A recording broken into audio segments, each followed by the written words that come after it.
Hello friends, welcome back to our channel. আশা করি আপনারা সবাই খুব ভালো আছেন। তো আজ চলে এসেছি আবারও একটা নতুন ভিডিও নিয়ে। সামনেই তো শীতকাল আসতে চলেছে, বাচ্চাদের পরীক্ষার পরে স্কুল তো ছুটি থাকছেই। তো সেই সময় ভাবছেন একদিনের ছুটিতে কোথায় ঘুরতে যাওয়া যায়, তাই আপনাদের কথা মাথায় রেখেই একদিনে ঘুরে আসার মতন একটা কাছাকাছি খুব সুন্দর বেড়াতে যাওয়ার ঠিকানা আপনাদেরকে দেব, যেখান থেকে খুবই কম খরচে আপনারা ঘুরে আসতে পারবেন, আর বাচ্চা থেকে বড় সবার ভালোই লাগবে। তো জায়গাটি হলো ব্যান্ডেল। তো সেখানে লাহিড়ী বাবার আশ্রম ও গায়ত্রী আশ্রম আমরা ঘুরেছিলাম। তার সাথে আপনারা চাইলে ব্যান্ডেল চার্চও ঘুরে নিতে পারেন। সেই ব্যান্ডেল চার্চের ভিডিওই আমাদের চ্যানেলে আগেই দেওয়া আছে, আপনারা ইচ্ছে হলে দেখে নিতে পারবেন।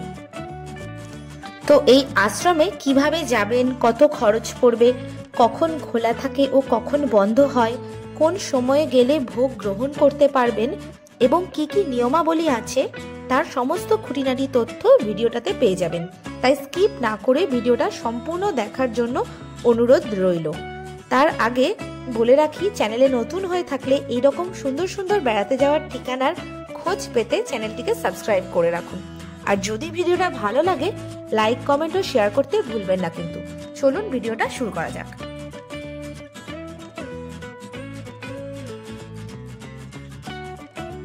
আপনাদের লাহিড়ী বাবার আশ্রম আসতে হলে প্রথমে আসতে হবে ব্যান্ডেল। তো ব্যান্ডেল দুইভাবে আসতে পারেন। যারা শিয়ালদার দিক থেকে আসবেন তারা প্রথমে গেদে, কৃষ্ণনগর, শান্তিপুর, নৈহাটি এই সব আপের ট্রেনগুলি ধরে নেমে পড়তে পারেন নৈহাটি। টাইম টেবিল স্ক্রিনে দিয়ে দিলাম। নৈহাটি আসার পর নৈহাটি ব্যান্ডেল যেসব শ্যাটেল ট্রেনগুলি যায় সেগুলি ধরে আপনি চলে আসুন ব্যান্ডেল স্টেশন। আর যারা হাওড়ার দিক থেকে আসবেন তারা ব্যান্ডেল, মেমারি, বর্ধমান এই সব লোকাল ট্রেনগুলি ধরে চলে আসুন ব্যান্ডেল। এই ট্রেনগুলির টাইম টেবিল স্ক্রিনে দিয়ে দিলাম। ব্যান্ডেল স্টেশনে আসার পর আপনারা ওভারব্রিজ ধরে কিংবা সাবওয়ে ধরে 1 নম্বর প্ল্যাটফর্মের দিক দিয়ে বাইরে বেরিয়ে পড়ুন। প্ল্যাটফর্ম থেকে বাইরে বেরিয়ে বাদিক বরাবর একটু হাঁটলেই পেয়ে যাবেন অটো স্ট্যান্ড। এই অটো স্ট্যান্ডে পার পার্সন 25 টাকা করে শেয়ারে ভাড়া দিয়ে পৌঁছে যেতে পারবেন লাহিড়ী বাবার আশ্রম। মনে করলে আপনারা রিজার্ভ করেও যেতে পারেন। একটি টোটো রিজার্ভ করতে আপনার 250 টাকা পড়বে।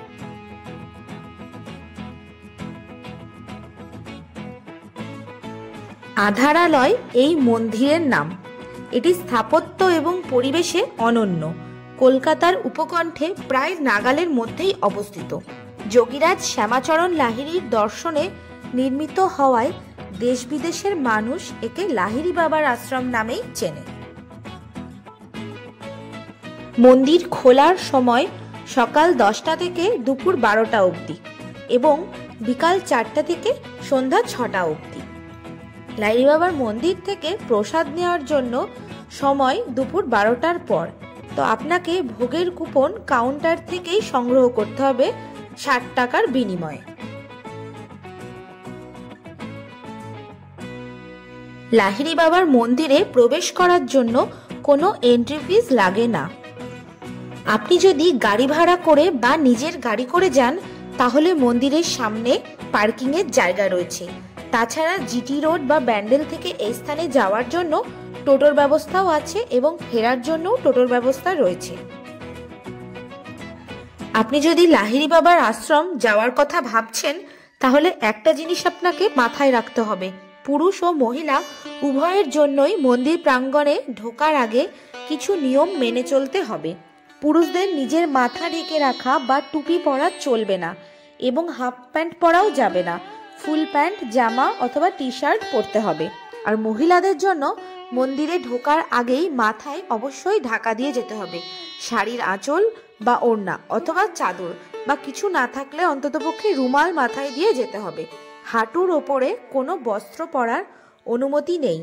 পশ্চিমী ড্রেসও পরা যাবে না। শাড়ি, চুড়িদার, কুর্তি ও লেগিংস পরাই শ্রেয়। এই আশ্রমে এই যে লাল রঙের ঘরগুলি দেখতে পাবেন, সেখানে রাত বাস করার মতন ব্যবস্থা আছে। ঘর বুকিং করার জন্য আইডি প্রুফ অবশ্যই লাগবে। আর অবশ্যই ফ্যামিলি হতে হবে। তো বন্ধুরা, আজকে আপনাদেরকে বলবো সর্বধর্ম সমন্বয়ের আদর্শ লাহিড়ী বাবার আশ্রমের কিছু কথা। ব্যান্ডেলের লাহিড়ী বাবার আশ্রম আধ্যাত্মিক ও প্রাকৃতিক পরিবেশের মেলবন্ধন। রামকৃষ্ণ পরমহংসদেব বলেছিলেন, যত মত তত পথ, সকল ধর্মই সত্য। রামকৃষ্ণদেবের সেই বাণী যেন এখানে প্রতিষ্ঠা করা হয়েছে এই আশ্রমে। আশ্রমের মধ্যে প্রধান মন্দির ছাড়াও অসংখ্য মন্দির আছে, যেমন নারায়ণ মন্দির, জগদ্ধাত্রী মন্দির, লোকনাথ মন্দির, কালী, শ্রীকৃষ্ণ, মা দুর্গা, জগন্নাথ বলরাম সুভদ্রা, রাম সীতা লক্ষ্মণ, হনুমান থেকে শুরু করে গৌতম বুদ্ধ, এমনকি মাদার মেরি, যিশু খ্রিস্টের বিগ্রহ এবং মুসলমানদের প্রার্থনা করার জায়গাও রয়েছে, যা মানবজাতিকে বলে দেয় ধর্ম নিরপেক্ষ হয়ে থাকতে এবং একে অপরকে সাহায্য করতে। কারণ ঈশ্বরের কাছে সবথেকে বড় ধর্ম হলো সেবা। জীবে প্রেম করে যেইজন, সেইজন সেবিছে ঈশ্বর। 2003 সালে মন্দির নির্মাণের কাজ শুরু হয়েছিল। আজ এর স্থাপত্য ও নান্দনিক সৌন্দর্য অতুলনীয়।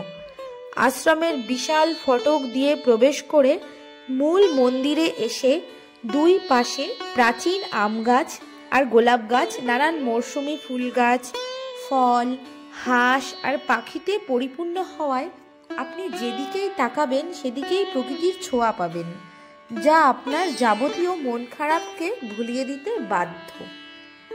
আর মূল মন্দিরের সামনে এসে দাঁড়িয়ে অবাক লাগে, কারণ মন্দিরটি জলাধারের গভীর থেকে উঠে এসেছে। এর প্রবেশদ্বারে একটি দুর্দান্ত গোপুরম আছে। তাকে পাশে রেখে স্বর্ণ মন্দিরের মতনই জলের উপরে নির্মিত দীর্ঘ অলিন্দ পার হয়ে বেশ কয়েকটি দেবদেবীর দর্শন ও সিঁড়ি দিয়ে জলে প্রবেশ করে শিবলিঙ্গ এবং বিভিন্ন হাতের মুদ্রার প্রতীক দেখতে পাবেন। এবং সেই চিহ্নগুলির মাঝেই লাহিড়ী বাবার এক বিগ্রহ দেখতে পাবেন। মন্দিরের ভেতরে ছবি তোলা সম্পূর্ণভাবে নিষিদ্ধ আছে, সেই কারণে আমরা আর ভেতরটা আপনাদেরকে দেখাতে পারলাম না, বাইরের আশ্রমটি ঘুরে দেখালাম। মন্দিরের স্থাপত্য রাজস্থানী দক্ষিণ ভারতীয় মন্দির স্থাপত্যের একটি চমৎকার মিশ্রণে মুগ্ধ করে সকলকে। পূর্ণিমার রাতে সাদা কৈলাস মন্দিরের কথা মনে করিয়ে দেয় এই আশ্রম। সমগ্র মন্দিরটি মানব দেহের আদলে তৈরি করা হয়েছে।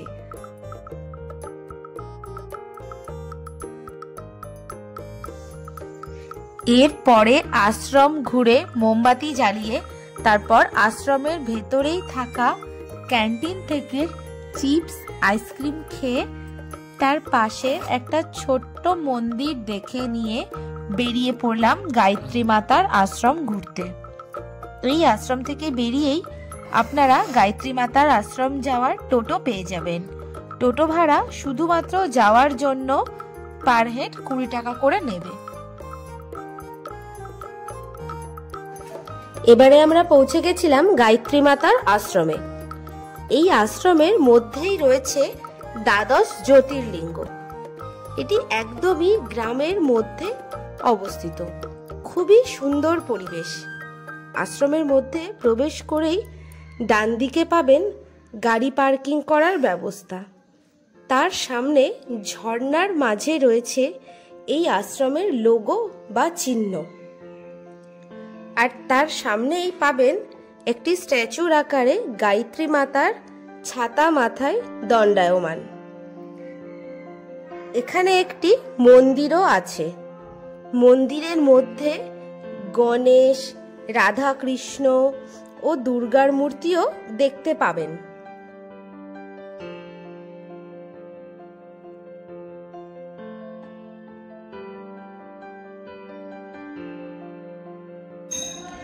আমরা যখন গেছিলাম তখন সেখানে পূজারী পূজা দিচ্ছিলেন। তার একটু এগোলেই দ্বাদশ জ্যোতির্লিঙ্গ, তার মন্দিরটি পাবেন। এখানে 12টি লিঙ্গের নামকরণ করা রয়েছে। আর এর পাশেই রয়েছে গোশালা। গোশালার গরুগুলি কিন্তু মানুষ দেখলেই ছুটে আসে খাবার খাওয়ার জন্য।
আমরা গরুগুলির কাছে গিয়ে ভালোই সময় কাটালাম।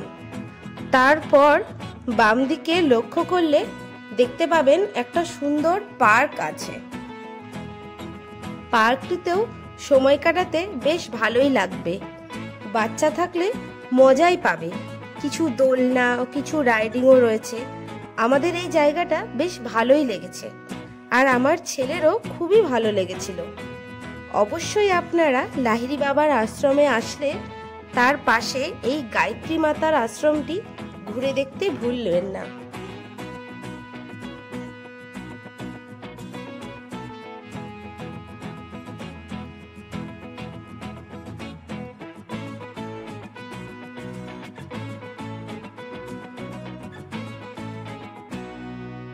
তো বন্ধুরা, আজকের মতন ভিডিওটা এখানেই শেষ করছি।